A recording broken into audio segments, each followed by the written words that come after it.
बिस्मिल्लाहिर्रहमानिर्रहीम, अस्सलाम वालेकुम। बेटा, आज के लेक्चर में हम लोग डिस्कस करेंगे फ्रैक्टाइल्स। और ये हमारे पास एक किस्म का मीडियन का पार्ट ही है। मीडियन भी बेसिकली फ्रैक्टाइल्स ही है। मीडियन का आप लोगों को समझ आ गया था। अगर मीडियन समझ आ गया है ना, तो ये फ्रैक्टाइल समझना आपके लिए जरा भी मुश्किल बात नहीं है। सिर्फ फर्क क्या है कि मीडियन एक सेंट्रल वैल्यू होती है, डाटा को टू पार्ट्स में डिवाइड करता है। और फ्रैक्टाइल से मुराद होता है इन फ्रैक्शंस। फ्रैक्शन मतलब डिफरेंट पार्ट्स में डिवाइड करते जाओ। जैसे हम लोग कहते हैं 1/4, 1/2, 1/10, हम लोग कहते हैं 1/100। इस किस्म की कोई भी चीज ये फ्रैक्शन का पार्ट बन जाएंगी। तो अब यहाँ पर मीडियन के अलावा मजीद 3 फ्रैक्टाइल्स मौजूद हैं। उनमें हमारे पास सबसे पहले आता है क्वार्टाइल्स, जिसे क्यू से डिनोट किया जाता है। डिसाइल्स डी से डिनोट करेंगे, एंड परसेंटाइल्स जिसे कैपिटल पी से डिनोट किया जाता है। अब सेम फार्मूलाज अप्लाई होंगे जो मीडियन वाले हैं। सिर्फ फर्क कितना है, जहां पर मीडियन के लिए आप डिवाइडेड बाय 2 करते थे, जब वो 2 इक्वल पार्ट्स में डिवाइड करता है। क्वार्टाइल्स हमारे डाटा को 4 इक्वल पार्ट्स में डिवाइड करता है, तो इसके फार्मूले में डिवाइडेड बाय 4 आ जाएगा। इसी तरह डिसाइल्स हमारे डाटा को 10 इक्वल पार्ट्स में डिवाइड करता है, तो इसके फार्मूले में डिवाइडेड बाय 10 कर देंगे। मीडियन का क्या फार्मूला था हमारे पास, n+1 डिवाइडेड बाय 2। क्वार्टाइल्स के लिए यह बन जाएगा n+1 डिवाइडेड बाय 4। डिसाइल्स के लिए बन जाएगा n+1 डिवाइडेड बाय 10।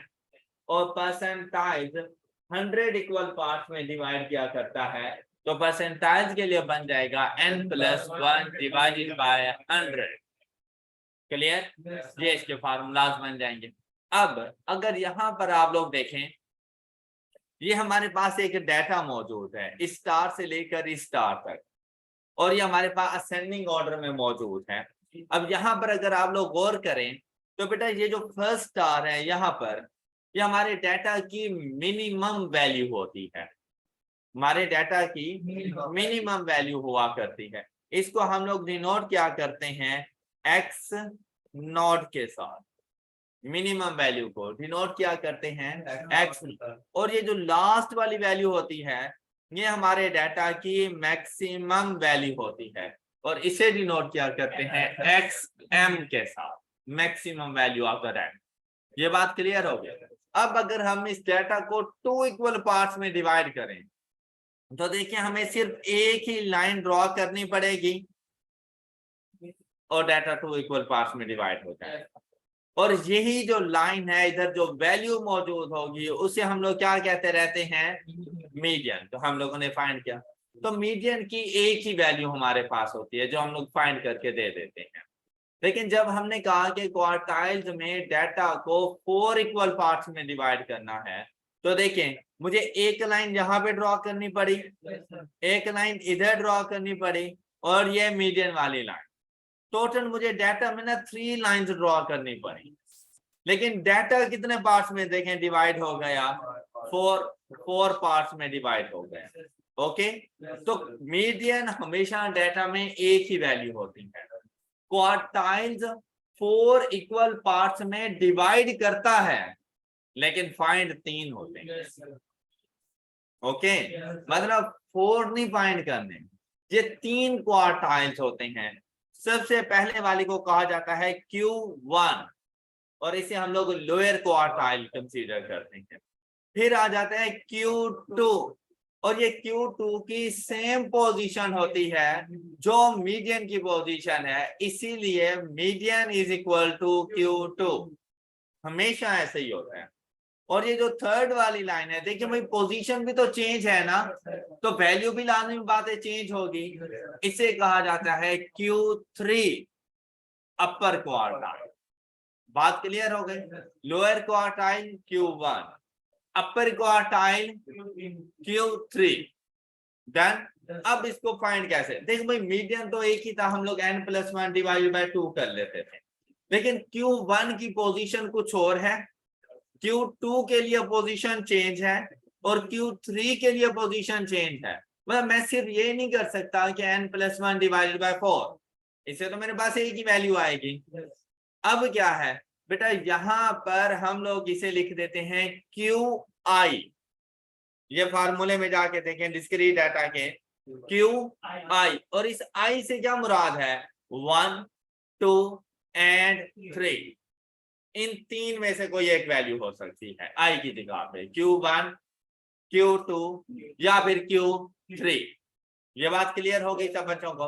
अब इसी आई को ना अपने फार्मूले के न्यूमरेटर के साथ जस्ट मल्टीप्लाई करवा देना, I into n plus 1 divided by 4। अब अगर Q1 फाइंड करना हो तो बेटा 1 लिखने की जरूरत नहीं है, तो n प्लस 1 डिवाइडेड बाय 4। लेकिन Q2 फाइंड करना हो तो 2 into n plus 1 divided by 4। और ये देखें तो बेसिकली 2 और 4 आपस में कैंसिल होकर n प्लस 1 डिवाइडेड बाय 2 दे देंगे, इसीलिए Q2 एंड मीडियन एक दूसरे के इक्वल। और अगर थर्ड क्वार्टाइल फाइंड करना हो तो 3 into n plus 1 divided by 4। क्या आपको ये बात क्लियर हो चुकी है सब बच्चों को? अच्छा, अगर ये बात अब क्लियर है ना, तो अब डिसाइल के लिए कोई इशू नहीं है आप लोगों को। डिसाइल कितने पार्ट्स में डिवाइड करता है, 10 इक्वल पार्ट्स में डिवाइड करेगा, तो इसमें मैक्सिमम कितने डिसाइल फाइंड हो सकते हैं, एक का। ओके, D10 नहीं, D9 तक। जैसे क्वार्टाइल 4 इक्वल पार्ट्स में हैं लेकिन फाइंड Q3 करते थे, मीडियन 2 इक्वल पार्ट्स हैं लेकिन फाइंड एक होता रहता है। ओके, इसी तरह से D9 कहां से लेकर 1 से लेकर D1 से लेकर D9 तक कोई भी डिसाइल फाइंड हो सकता है। तो फार्मूला क्या बन जाएगा, I into n plus 1 divided bye 10। Clear, ये उसकी पोजीशन को आइडेंटिफाई कर देगा। और अगर हमारे पास परसेंटाइल्स हो 100 इक्वल पार्ट्स में डिवाइड करते हैं, परसेंटेज से निकला है ना ये, बस पर सेंट मतलब पर 100 पार्ट्स में से आपने फाइंड करना है। तो हम लोग मैक्सिमम कितने फाइंड कर सकते हैं, तो 99। तो वैल्यू क्या बन जाएगी आई की, 1 से लेकर 99 तक कोई भी परसेंटाइल फाइंड हो सकता है। तो इसका फार्मूला क्या बन जाएगा, I into n plus 1 divided by 100। कोई इशू, डिस्क्रीट डाटा से। हाँ बिल्कुल, अब देखें D5 and 50 percentile, Q2 and median, ये चारों इक्वल होते हैं।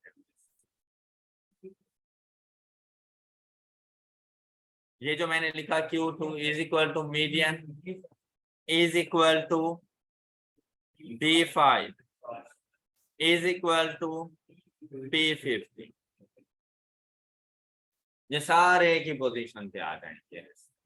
P50 से मुराद 50% ऑफ द डाटा, D5 से मुराद 5th डिसाइड, मतलब कि 5 पार्ट्स आउट ऑफ 10, तो वो भी सेंटर ऑफ द डाटा जाके बनता है। तो ये सब एक दूसरे के इक्वल होते हैं। क्लियर?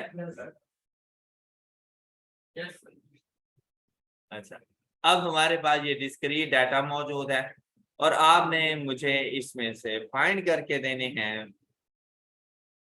ये डाटा मौजूद है, जल्दी से जरा इसमें Q1 Q3 D6 P35 find करें।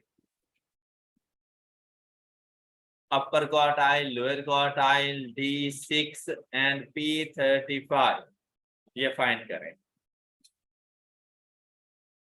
डाटा अरेंजमेंट की फॉर्म में मौजूद है आपके पास।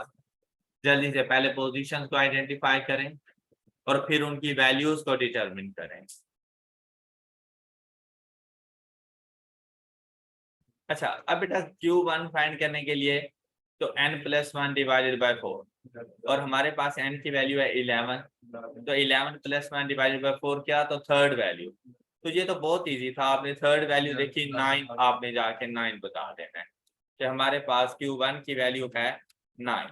उसके बाद अगर हम लोग बात करें Q3 की, तो Q3 के लिए 3 into n plus 1 divided by 4, तो पोजीशन आ गई 9th वैल्यू। तो हमने अपने डाटा में जाकर देखा तो हमें 9th वैल्यू कौन सी मिली, 14। हमने वो 14 जाके बता दी। लेकिन जब हम D6 फाइंड करने लगे, तो 6 into n plus 1 divided bye 10, तो हमारे पास वैल्यू आ गई 7.2। अब हम लोगों ने देखा अपने डाटा में सेवंथ वैल्यू हमारे डाटा में कौन सी आ रही है, हमारे डाटा में सेवंथ वैल्यू कौन सी आ रही है, 12, और उससे नेक्स्ट वैल्यू, अब यहाँ पे देखें ये 7 है, ये 8 है, मुझे भाई यहाँ की वैल्यू चाहिए, 7.5 नहीं चाहिए कि मैं इन दोनों की एवरेज ले लूंगा 12 एंड 14 की और मैं 13 बता दूंगा, वो तो 7.5 वैल्यू बन जाती है, मुझे चाहिए 7.2। अब देखिए बेटा अगर है ना 0.5 में वैल्यू, फिर तो आप वैल्यूज की एवरेज ले सकते हैं, दोनों वैल्यू, अगर यहाँ पे होता ना 7.5 तो मैं 7th और 8th वैल्यू की एवरेज ले लेता और 13 बता देता, लेकिन अगर 0.5 के अलावा कोई भी डेसिमल पॉइंट हो तो आपने ऐसी सिचुएशन में सबसे पहले 7th वैल्यू उठानी है, क्लियर, इसमें ऐड करना है, अब पॉइंट के बाद जो भी पोजीशन हो वो लिख दो, ओके, पॉइंट के बाद जो भी पोजीशन हो आपने वो लिख देनी है। देखिए 7th की जगह पर तो आ गया 12, उसमें ऐड किया, अब हमें पता है कि भाई 12 से आगे की ही वैल्यू है, उसमें ऐड किया कितना 0.2, जितना वो पोजीशन मौजूद हो, और 0.2 किसका, 8th और 7th वैल्यू के डिफरेंस का, इन दोनों वैल्यूज के दरमियान जो डिफरेंस हो उसको मल्टीप्लाइड बाय 0.2 और 12 में ऐड कर, तो आपके पास आंसर क्या आ जाएगा 12.4, और ये हमारे पास D6 बन जाएगा, ओके। अब बेसिक रूल यही होता रहता है हमारे पास। चले अब मुझे ना जल्दी से P35 फाइंड करके रहे, P35 सबसे पहले पोजीशन को आइडेंटिफाई करें, क्या पोजीशन आ रही है हमारे पास,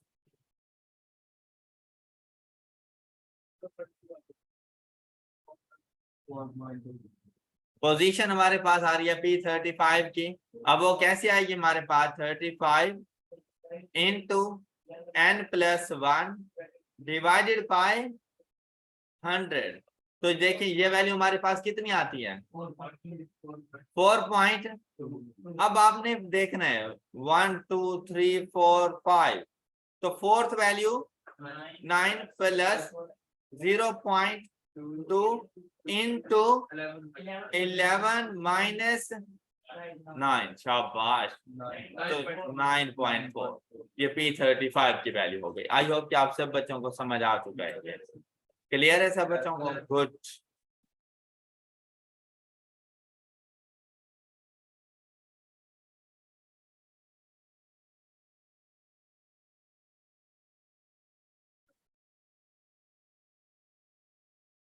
अब चलते हैं, अगर हमारे पास बेटा डाटा मौजूद हो ग्रुप्ड फ्रीक्वेंसी डिस्ट्रीब्यूशन की फॉर्म, तो हमारे पास मीडियन का क्या फार्मूला था ग्रुप्ड फ्रीक्वेंसी डिस्ट्रीब्यूशन की फॉर्म में, L plus H by F N by 2, same formula.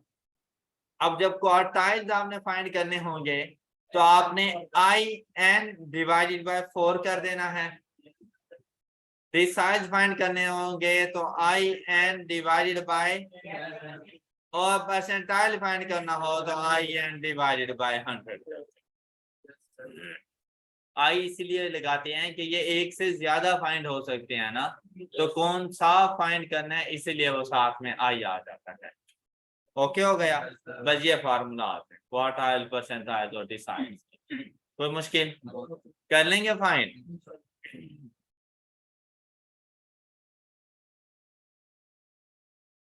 जी अब एग्जांपल्स के लिए क्वेश्चन देखें, ये हमारे पास डाटा मौजूद है, बल्कि अपने नोट्स में से हम लोग क्वेश्चन सॉल्व करते हैं इनसे रेलिवेंट। तो आपके पास क्वेश्चन नंबर 1, अब इसकी रिक्वायरमेंट देखें, Q1 D4 and P95 mod हम लोगों ने कल ही कैलकुलेट कर लिया था प्रीवियस लेक्चर में। तो अब आज आप लोगों ने इसे Q1 बल्कि Q3 भी फाइंड कर लेना। Q1, Q3, D4 and P95 जल्दी से सॉल्व करके दें।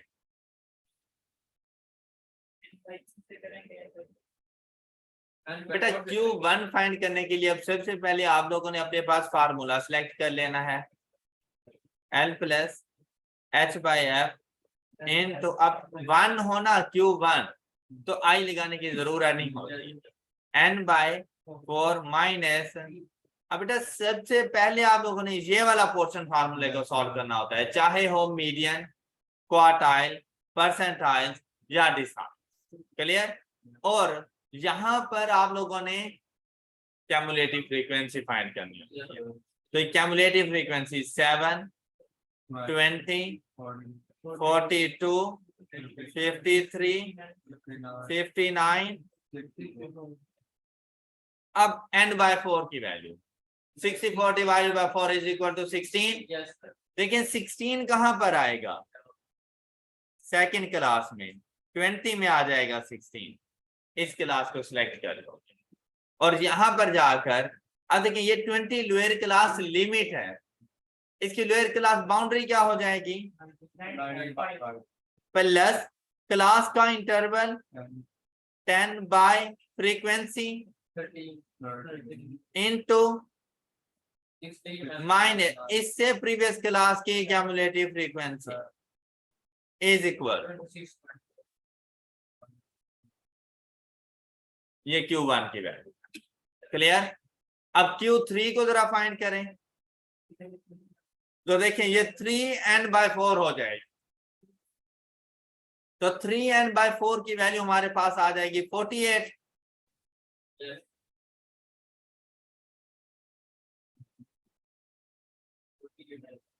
हाँ जी, तो वैल्यूज को पुट करें और देखें 48 आपके पास कहाँ आ रहा है, कौन सी क्लास में आ रहा है 48। आपने इस क्लास को सिलेक्ट कर लिया। अब लोअर क्लास बाउंड्री हर क्लास का इंटरवल 10 और इसकी फ्रीक्वेंसी इंटू 48 माइनस 42 तो 44.95। शाबाश। इसी तरह D4 एंड P95 जल्दी से फाइंड करके दें। आई होप कि अब सीक्वेंस की समझ आ गई आप लोगों को।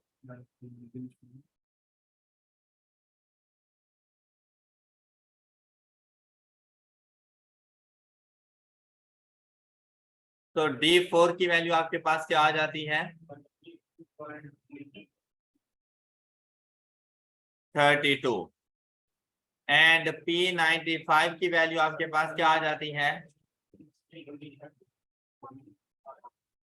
Okay all clear. फ्रैक्टाइल्स की समझ आ गई सब बच्चों को।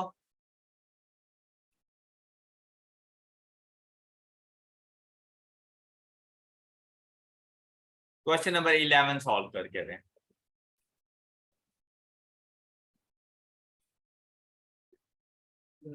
अब बेटा जैसे ही हम लोगों ने देखा कि ये ग्रुप्ड फ्रीक्वेंसी डिस्ट्रीब्यूशन है, सबसे पहला काम क्यूमुलेटिव फ्रीक्वेंसी है और वो देखें हमारे पास 6 एंड 8, 14 एंड 9, 23, 37, 53, 70, 81, 89, 96 एंड 100।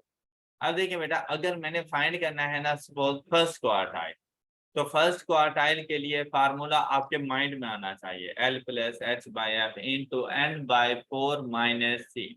और हम लोग सबसे पहले फाइंड क्या करेंगे n/4 की वैल्यू। तो हमारे पास n/4 की वैल्यू आ जाती है 100/4 इज इक्वल टू 20। अब आपने 25 देखना है कि क्यूमुलेटिव फ्रीक्वेंसी में कहाँ आ रहा है 37। आपने ये वाली क्लास सेलेक्ट कर दी है, लेकिन 11, 12 दोबारा से ये क्लास लिमिट्स हैं, मुझे लोअर क्लास बाउंड्री चाहिए होती है।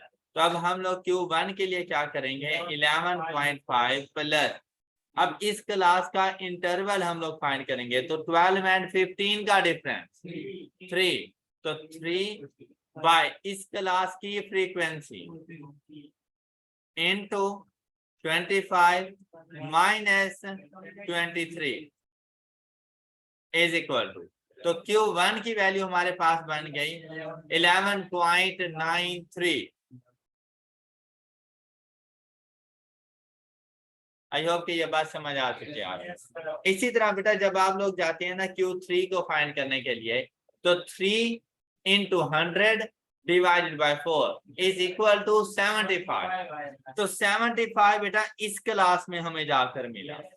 तो Q3 फाइंड करने के लिए हम लोग इस क्लास में लिखेंगे 20.5 प्लस 3/11 into 75। अब ये समझ आ गई ना कि 75 कैसे आया, 3 and by 4 से 75 minus 70 is equal to 21.86।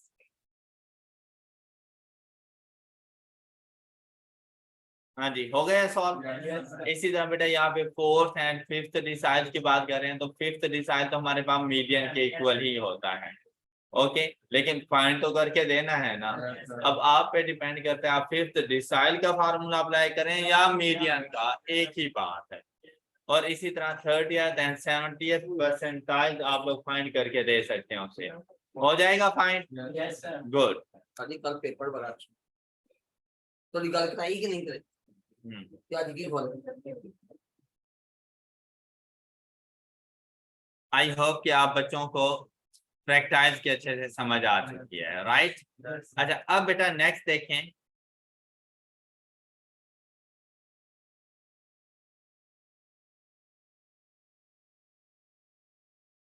अब हमारे पास कुछ छोटे छोटे से इनके दरमियान रिलेशनशिप मौजूद हैं। सबसे पहला रिलेशनशिप हमारे पास है empirical relationship between mean, median and mod. ये बहुत इंपॉर्टेंट फार्मूलाज हैं। स्टैटिस्टिक्स में सारी गेम ही फार्मूलाज की है। अगर आप ये मत समझना कि सिर्फ इस चैप्टर से आप लोगों ने निकलना है, ये चैप्टर आपकी जान नहीं छोड़ने वाला, एंड तक ये चैप्टर आपको लेके चलेगा। मतलब ये इतना इंपॉर्टेंट चैप्टर है कि इसने आपको पास करा देना है और ये आपको फेल करा देगा अगर आपको ना आता होगा।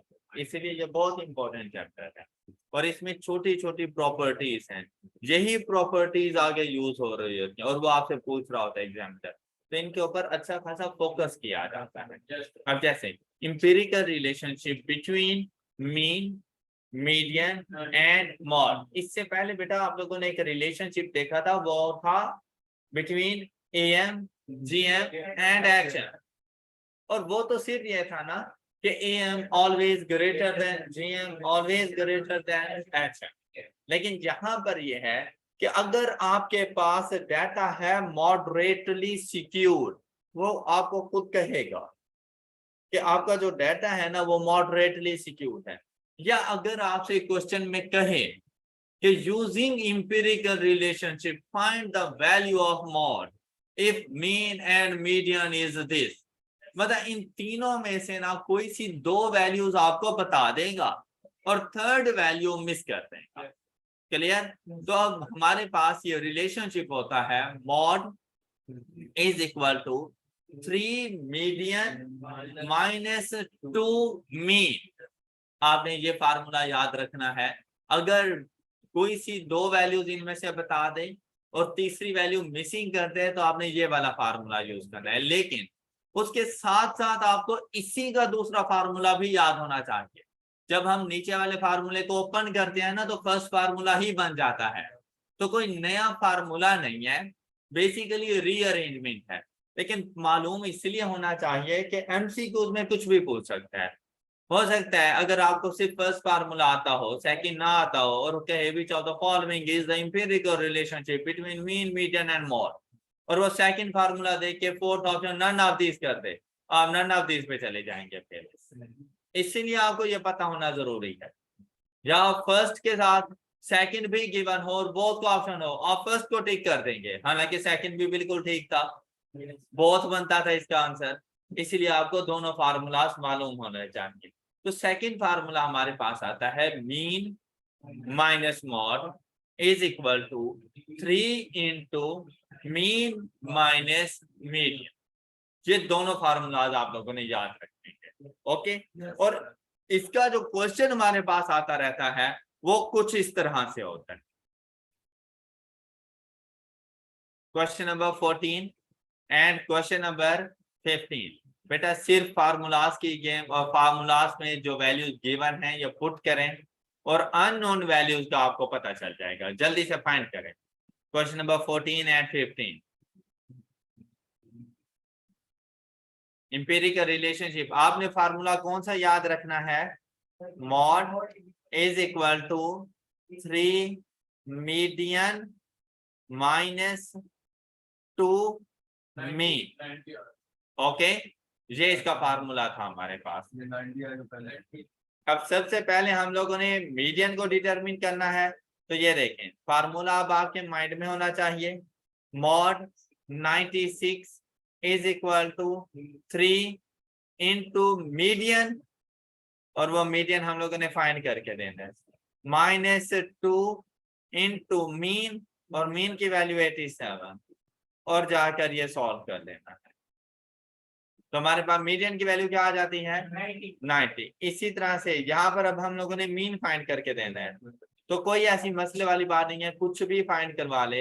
यहाँ पे मॉड की वैल्यू क्या है 46.1 is equal to 3 into 53.7 minus 2 mean is equal to 57.5।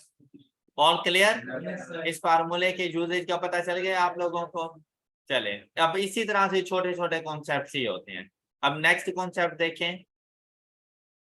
Next concept में बेटा हमारे पास आ जाता है कि हमारे पास हमारे डाटा की टाइप क्या है, और इसमें हमारे पास आता है कि डाटा या तो होगा सिमेट्रिकल या लैक ऑफ सिमेट्री, जिसे हम लोग सिक्यूनेस कहते हैं। सिक्यूनेस सिमेट्रिकल क्या होता है, जैसे हमारी क्लास में मौजूद स्टूडेंट्स की एज, ये एक सिमेट्रिकल रहता है। सिमेट्री से मुराद कभी भी इक्वलिटी नहीं होता, अप्रोक्सीमेट इक्वल टू, ये सिमेट्री होता है। मतलब आप लोग देखें तो आप लोगों की जो एजेस होंगी वो 17, 18, 19 इसी एज रेंज के अंदर आप लोग फॉल कर रहे हैं।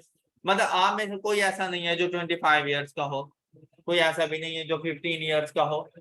मतलब बहुत कम है कि कोई बहुत ज्यादा स्मॉलर एज में बैठा हो, या बहुत ज्यादा हायर एज ग्रेटर एज में आपके पास कोई सीनियर स्टूडेंट आके बैठा हो, बहुत कम ऐसा होता है। अदरवाइज आपकी रेंज, आपकी जो एज है वो एक स्पेसिफिक रेंज में फॉल कर, और ये जो रेंज है ना ये बिल्कुल मिडल की रेंज है, मिडल की वैल्यूज है। इसी तरह से आप अपना वेट देख लें तो आपका वेट भी ना एक बिल्कुल एक एवरेज की तरह पर आ रहा है। मतलब आप में से कोई बहुत ज्यादा मोटा भी नहीं है और बहुत ज्यादा कोई कमजोर दुबला पतला सा भी नहीं है, सब तकरीबन तकरीबन एक जैसे ही बैठे। तो हम कह सकते हैं कि ऐसे डाटा के दरमियान सिमेट्री पाई जाती है। क्लियर? लेकिन अगर हम लोग बात करें इनकम ऑफ पर्सन्स इन पाकिस्तान तो कोई सिमेट्री नहीं है। अब बेरोजगार भी बहुत सारे हैं, ऐसे भी हैं कि 2 वक्त का खाना चल रहा है, ऐसे भी हैं कि खर्च करने के लिए खरबों रुपीस हैं और समझ नहीं आ रही खर्च कहाँ पे कर रहे हैं। ऐसे भी बहुत सी एग्जांपल्स मौजूद हैं। तो यहाँ पर कोई सिमेट्री नहीं है। जिनके पास पैसा है बेपनाह है, नहीं है तो बिल्कुल भी नहीं है। राइट? अच्छा बेटा, अब अगर हम लोग बात करें सिमेट्री की तो इसके लिए आप ये शेप देख लें, ये सिमेट्रिकल शेप है हमारे पास। बेटा अगर डाटा सिमेट्रिकल होता है ना तो आपसे क्वेश्चन ना किसी भी फॉर्म में किया जा सकता है। सबसे पहले आता है इनकी शेप के बारे में कि सिमेट्रिकल डाटा की शेप किस तरह से होती है। तो सिमेट्रिकल डाटा की जो शेप होती है ना, इसकी जो फ्रीक्वेंसी का, इसे कहते हैं फ्रीक्वेंसी कर्व। नीचे ये जो आप लोगों को हॉरिजॉन्टल लाइन नजर आ रही है, ये आपका पास एक्स एक्सिस है, वाई एक्सिस पे फ्रीक्वेंसी मौजूद होती है। मतलब एक्स एक्सिस से मुराद है ये आपकी एक्चुअल वैल्यूज हैं, और यहाँ पर ये उनकी फ्रीक्वेंसी कर्व बनाई है हम लोगों ने। ओके, आपको याद होगा फ्रीक्वेंसी पॉलीगॉन बनाना सीखा था आप लोगों ने। अच्छा, वो फ्रीक्वेंसी पॉलीगॉन होती थी कि हिस्टोग्राम के अगर हम लोग रेक्टेंगल्स के मिड पॉइंट्स को स्ट्रेट लाइन से ज्वाइन करें तो बनती है फ्रीक्वेंसी पॉलीगॉन, लेकिन अगर उसको फ्री लाइन से ज्वाइन करें तो बनती है frequency curve. Okay, straight line से ज्वाइन करें तो फ्रीक्वेंसी पॉलीगॉन, और अगर फ्री हैंड लाइन से ज्वाइन करें तो फ्रीक्वेंसी कर्व। ये फ्रीक्वेंसी कर्व है आपके पास। अब अगर आप लोग यहाँ पर देखो ना, तो मिडल की वैल्यूज आपको सबसे ज्यादा नजर आ रही हैं। यहाँ पे फ्रीक्वेंसी की जो फ्रीक्वेंसी कर्व की हाइट है ना, वो ज्यादा है, तो मिडल की वैल्यूज ज्यादा है, जबकि जो स्मॉलर वैल्यूज हैं वो भी बहुत कम है, और जो ग्रेटर वैल्यूज हैं वो भी बहुत कम है आप लोगों के पास। तो ऐसा डाटा जिसमें फ्रीक्वेंसी कर्व की टेल बोथ एंड्स इक्वल हो, ऐसा डाटा जिसमें फ्रीक्वेंसी कर्व की टेल बोथ एंड्स इक्वल हो। अब देखो, left hand side and right hand side दोनों साइड इक्वल इक्वल है, तो ऐसे डाटा को सिमेट्रिकल डाटा कहते हैं। ओके ओके, अच्छा बेटा, इस सिमेट्रिकल शेप को ना हम लोग मिरर शेप भी कहते हैं, mirror image.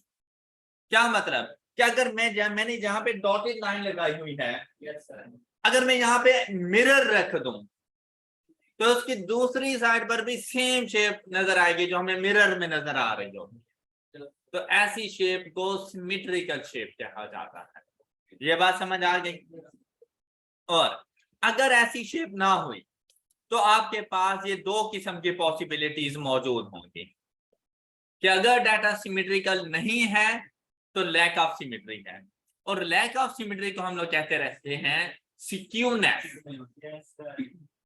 Lack of symmetry को हम लोग कहते रहते हैं स्क्यूनेस। अब स्क्यूनेस देखें, डाटा या तो पॉजिटिवली सिक्योर्ड होगा या फिर नेगेटिवली सिक्योर्ड होगा। अगर डाटा पॉजिटिवली सिक्योर्ड है तो फ्रीक्वेंसी कर्व की टेल राइट हैंड साइड पर ज्यादा होगी।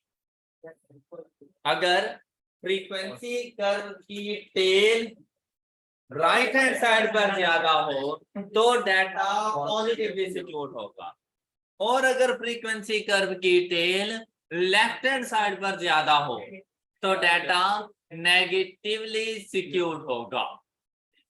बात क्लियर हो गई? आप इसको यहां से पहचान लेंगे ना। अब आप देखें पॉजिटिवली, देखिए सिमेट्रिकल में तो हम लोगों ने कहा कि मिडल की वैल्यूज ज्यादा हैं, मैंने ये स्टेटमेंट लिखी हुई है, middle values are more in number, middle की वैल्यूज ज्यादा है। लेकिन अगर मैं पॉजिटिवली सिक्योर डाटा की बात करूं तो कौन सी वैल्यूज ज्यादा हैं? लेफ्ट हैंड साइड पे कौन सी वैल्यूज होती हैं, स्मॉलर या ग्रेटर? तो स्मॉलर वैल्यूज की फ्रीक्वेंसी ज्यादा है। तो मैं ये कह सकता हूं कि अगर स्मॉलर वैल्यूज तादाद में ज्यादा हो तो डाटा, इसी बात को हम यूं भी कह सकते हैं कि अगर ग्रेटर वैल्यूज तादाद में कम हो तो डाटा पॉजिटिवली सिक्योर्ड है। ओके, और अगर हमारे पास ग्रेटर वैल्यूज तादाद में ज्यादा हो तो डाटा नेगेटिवली सिक्योर्ड, और इसमें स्मॉलर वैल्यूज तादाद में कम होती हैं। कोई इशू?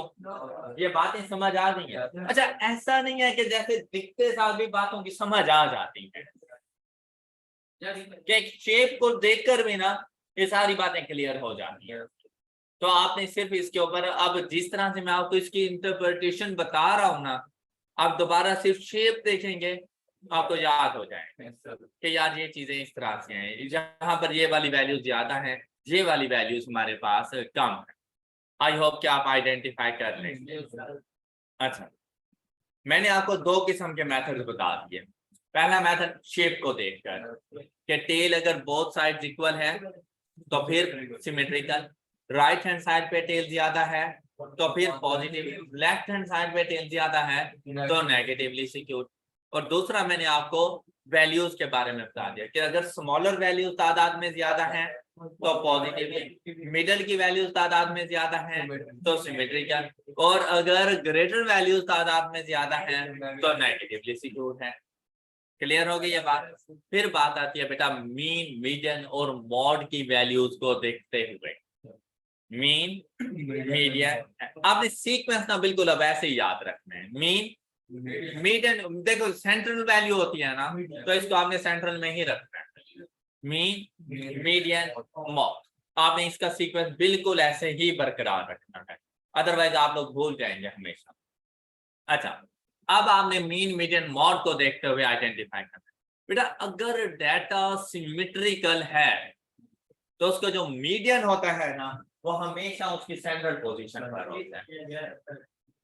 ओके, और सिमेट्रिकल डाटा में मीन, मीडियन, मॉड एक दूसरे के इक्वल होते हैं।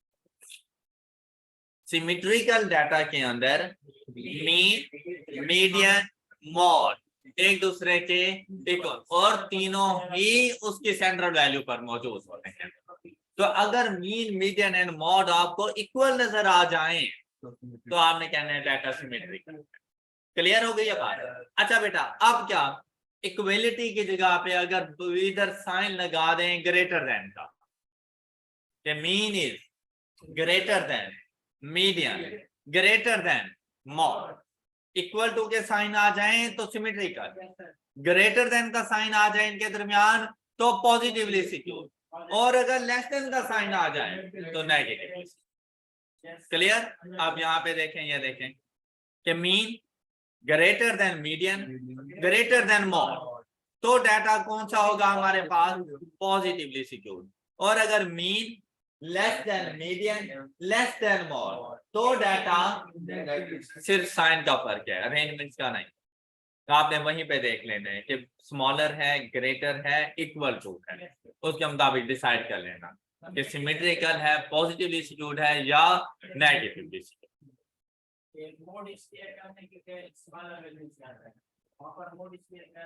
हाँ हाँ बिल्कुल बिल्कुल ऐसे ही है, तुम सही कह रहे हो। जहाँ पे फ्रीक्वेंसी ज्यादा होती है मॉड उसी साइड पे मौजूद होता है। हाँ अच्छा, ओके हो गई ये बात, क्लियर है ये। अच्छा, अब बात आती है क्वार्टाइल्स, कि अगर मीन, मीडियन, मॉड ना हो और क्वार्टाइल्स गिवन हो तो क्या करना है। तो बेटा क्वार्टाइल्स की सिचुएशन में आप देखें Q1 आपको सबसे पहले मिल जाएगा, मिडल में Q2 ने मिलना है, और आपके राइट हैंड साइड पर आपको Q3 ने मिलना है। ऐसे ही है ना। आपने Q3 और Q1 का डिफरेंस उसकी मिडल की वैल्यू के साथ देखना है, Q2 के साथ देखना है, Q3 का डिफरेंस Q2 के साथ, Q1 का डिफरेंस भी Q2 के साथ। आपने इस डिफरेंस को सबसे पहले आइडेंटिफाई करना है, मतलब आप लिखेंगे Q3 माइनस Q2, फिर दूसरी वैल्यू फाइंड करेंगे Q2 माइनस Q1, दोनों के डिफरेंस आ जाएंगे। अगर ये इक्वल हैं तो सिमेट्रिकल, अगर ग्रेटर देन है तो पॉजिटिव, और अगर लेस देन है तो नेगेटिव। ओके, आपने पहले Q3 माइनस Q2 रखना है, फिर Q2 माइनस Q1, इक्वलिटी का साइन आ जाए तो आप देखें यहाँ पर इक्वल इक्वल आ रही है तो सिमेट्रिकल है, और अगर यहाँ पर चले जाएं ग्रेटर देन का साइन आ जाए कि Q3 minus Q2 greater than हो Q2 माइनस Q1 के तो पॉजिटिवली सिक्योर, और अगर Q3 minus Q2 less than हो Q2 माइनस Q1 के तो फिर क्या कोई ऐसी बात जो आप लोगों को इसमें समझ ना आई हो। All clear. Practice question solve करोगे, ये देखिए, एंड नाउ सॉल्व क्वेश्चन 30, और जल्दी से मुझे इसके आंसर्स क्या फाइंड करके दें। अच्छा बेटा, फर्स्ट ऑप्शन हाँ जी। अब अगर आप लोग देखें ना, मीन पहले है, मीन इज लेस देन का साइन आ जाए तो नेगेटिव, फिर मीडियन एंड मॉड, और ये ग्रेटर देन का साइन आ रहा है, यही सीक्वेंस होता है, मीन मीडियन मॉड। तो ये हमारे पास, शाबाश, mean is less than median. तो अब यहां पर जब पहुंचे ना, देखिए भाई, आप पहले 40 minus 20 is equal to 20 minus 10 is equal to equality, ये, तो ये आंसर आ जाएगा ये पॉजिटिव। फिर 30 माइनस 20 10 इक्वल हो गया तो सिमेट्रिकल। 17 15 10 लेस देन का साइन आ गया तो नेगेटिव। क्या आपने ऐसे ही फाइंड किया था? शाबाश, गुड। अब चलते हैं लास्ट छोटा सा टॉपिक। जी बेटा, अब इसके बाद हमारा लास्ट टॉपिक है change of origin and scale, कि हम लोग अपने डाटा में ट्रांसफॉर्मेशन कर सकते हैं, डाटा में रद्द-बदल कर सकते हैं, डाटा में चेंज ला सकते हैं। कैसे? ये बिल्कुल ऐसे समझ लो जैसे भाई आप लोगों का क्यूएम का एक टेस्ट हुआ और टेस्ट चेक होके आप सब लोगों को मिल गया, उसमें ना एक क्वेश्चन गलत था 2 मार्क्स का, तो हमने ना सबको ग्रेस मार्क्स देने थे। तो मैं आप सबसे क्या कहूंगा, बेटा अपने अपने मार्क्स में 2 मार्क्स ऐड कर ले। तो जिसके मतलब 10 मार्क्स थे उसके 12 हो जाएंगे, जिसके 16 थे उसके 18 हो जाएंगे, जिसके 6 थे उसके 8 हो जाएंगे। हर कोई अपने अपने मार्क्स में 2 मार्क्स इंक्रीज करता जाएगा। क्या न्यू मार्क्स नहीं आ जाएंगे हमारे पास? डाटा चेंज हो जाएगा। लेकिन अगर आप ये देखें तो ये जो चेंज है ना, ये बड़ा सिस्टमैटिक चेंज है। मतलब आप सारे डाटा के अंदर एक जैसा चेंज लेकर आए, डाटा की तमाम ऑब्जर्वेशंस के अंदर एक जैसा चेंज, एक ही वैल्यू ऐड करें या एक ही वैल्यू लेस करो, माइनस करो। ये बात क्लियर है ये बात? तो बेटा अगर आप लोग किसी कांस्टेंट नंबर को ऐड या सब्ट्रैक्ट करते हो तो ऐसे चेंज को कहा जाता है चेंज ऑफ ओरिजिन। ओके, लेकिन अगर मैं आपसे कहूं कि भाई आप अपने अपने मार्क्स को मल्टीप्लाइड बाय 2 कर दो, उसका डुअल कर दो, तो भाई अगर मल्टीप्लिकेशन या डिवीजन करते हैं आप किसी एक कांस्टेंट नंबर की अपने एक्चुअल डाटा के अंदर, उसे कहा जाता है चेंज ऑफ स्केल। तो बेटा पहली बात तो यही कि आपको ओरिजिन एंड स्केल का पता होना चाहिए। चेंज ऑफ ओरिजिन से मुराद होता है एडिशन और subtraction of a constant value in actual observation, जबकि चेंज ऑफ स्केल क्या होता रहता है, मल्टीप्लिकेशन और division of a constant value in actual observation. तो आपके पास एक न्यू डाटा बन जाता है। हम लोग अपने एक्चुअल डाटा को नाम देते हैं एक्स का, और जो इसमें चेंज के बाद डाटा बनता है हम उसको वाई कह देते हैं, क्योंकि वो एक न्यू डाटा हमारे पास होता है। ये बात क्लियर हो गई सब? अब बेटा जैसे यहां पर देखें x इज इक्वल टू 1 6 9 15 23, इसके मीन की वैल्यू देखें क्या आ रही है हमारे पास 10.8। हमने क्या किया, हमने एक न्यू डाटा y बनाया, और किस तरह से बनाया, हमने अपनी एक्चुअल वैल्यूज में 3 को ऐड किया तो y बन गया। अब देखें फिर हमारी वैल्यूज क्या बन जाएंगी,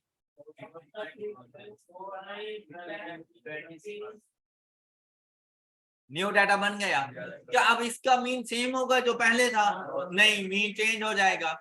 जब हम लोगों ने इसका मीन कैलकुलेट किया तो इसका मीन आ गया 13.8। क्लियर? कैसे कैलकुलेट किया हमने? 3 + 9 + 12 + 15 + 26 डिवाइडेड बाय 5, तो मीन की क्या वैल्यू आ गई 13.8।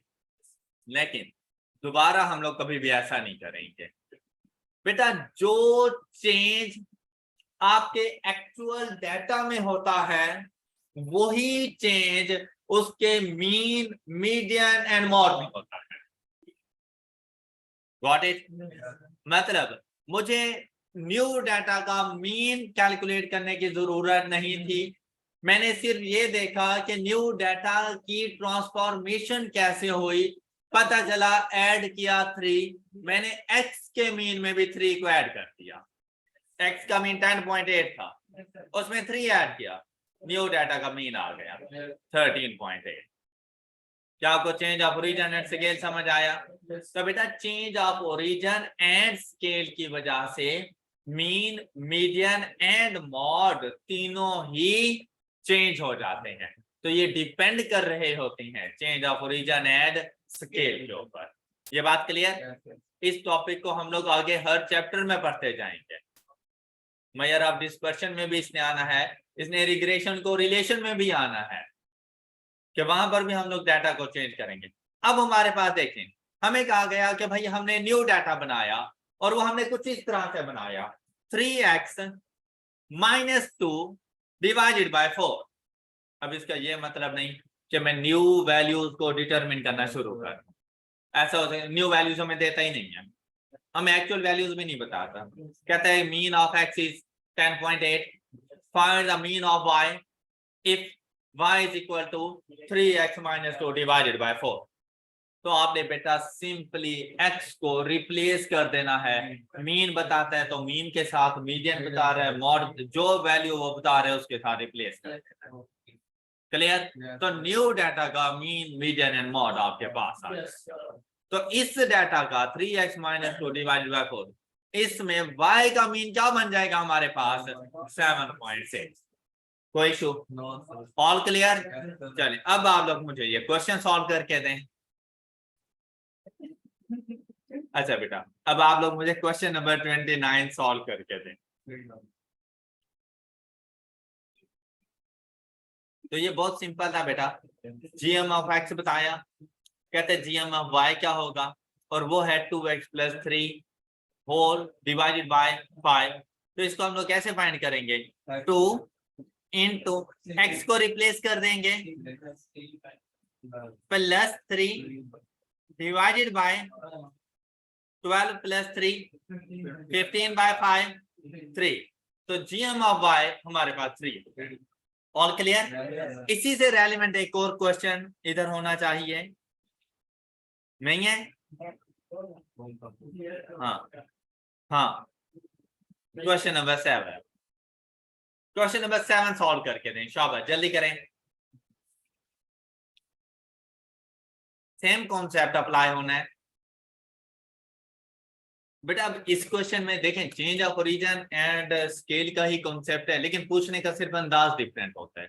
आपसे कह रहा है कि भाई वीकली प्रोडक्शन हो रही है और उसको हम लोग ना एक्स से डिनोट कर रहे हैं, और वो वीकली प्रोडक्शन 6 वीक्स की उसने हमें बता दी कि ये है। कहते हैं द प्रोडक्शन कॉस्ट। अब देखिए कॉस्ट हमेशा प्रोडक्शन के ऊपर ना डिपेंड कर रही होती है। कहते हैं जो प्रोडक्शन कॉस्ट है जिसे मैं y कहने जा रहा हूं वो इस तरह से है 2x + 500। कहते हैं मीन प्रोडक्शन कॉस्ट क्या होगी? तो बेटा अगर मीन प्रोडक्शन बतानी है, देखिए मैं तमाम वैल्यूज के लिए अलग अलग प्रोडक्शन कॉस्ट भी बता सकता हूँ कि मैं यहाँ पे 23 पुट करूं तो 23 यूनिट्स के लिए मेरे पास कॉस्ट आ जाएगी। मैं 18 पुट करूं 18 यूनिट्स के लिए कॉस्ट आ जाए। कहते हैं नहीं मुझे ना मीन प्रोडक्शन बताओ, प्रोडक्शन कॉस्ट। तो मैं x की जगह पर भी मीन पुट कर दूंगा। तो मैं सबसे पहले इन x की वैल्यूज का मीन फाइंड करूंगा जो कि मेरे पास आ गया 21। इस 21 को आपने जाके इसमें पुट कर दिया +500, तो मीन प्रोडक्शन कॉस्ट इज 542। ये इतना सिंपल सा क्वेश्चन था। आई होप कि आप सब बच्चों को क्लियर हो चुका। बेटा आपने अब मेरे नोट्स में से जो जो क्वेश्चंस हमारे रहते हैं जो हम लोग डिस्कस नहीं कर सके, आपने इस चैप्टर के ये सारे क्वेश्चन खुद से सॉल्व करने हैं। इन केस आपको किसी क्वेश्चन में कोई इशू होता है अपने पास नोट कर लीजिएगा ताकि आप लोग नेक्स्ट लेक्चर में मुझसे पूछ सकें वो क्वेश्चन। क्लियर हो गया? और आपने मेरी बुक में से जरूर प्रैक्टिस करनी है क्वेश्चंस की, अच्छे खासे क्वेश्चन आप लोगों ने जरूर प्रैक्टिस करने हैं। That's all for today. अपना बहुत सा ख्याल रखिएगा, नेक्स्ट लेक्चर में मिलेंगे। अल्लाह हाफिज।